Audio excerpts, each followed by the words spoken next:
Chào mừng anh em đã quay trở lại với kênh của tôi nha. Chuyện là bữa nay tôi đi ghép ngẫu nhiên team 4 ở cái gan cao thủ. Lúc đầu vô trận thì mọi chuyện vẫn diễn ra hết sức là bình thường. Team nhảy dù xuống nhà máy điện, tôi cũng cầm súng đi lót đồ, di chuyển đi bắn như bao ngày thôi. Khúc này vẫn còn tự tin, gáy dữ dằn lắm. Nhưng mà khoan, khúc này mới bắt đầu xuất hiện hiện tượng lạ nè. Anh em, camera chuyển sang ông thần đồng đội tên B3, ảnh cầm khẩu VSS sấy một phát.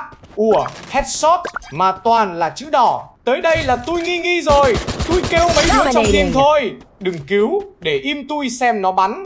Và đây, xin mời anh em chiêm ngưỡng pháp sư phiên bản Free Fire sấy qua lùm cây.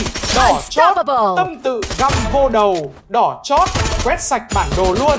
Quái vật thực sự.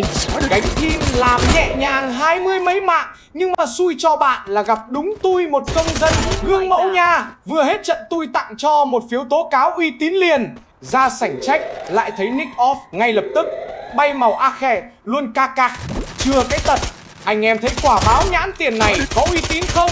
Nếu thấy video này hay thì nhớ đăng ký kênh và ủng hộ tôi một like để theo dõi mấy clip tiếp theo nha. Cảm ơn anh em rất nhiều.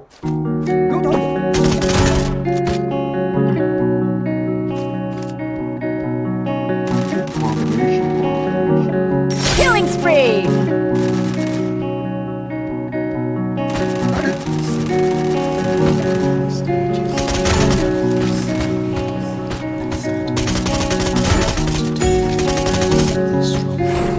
Killing spree! Sometimes it do, but most of the time you ever seen to me, baby. And sometimes it do, but most of the time you ever seen to me, baby.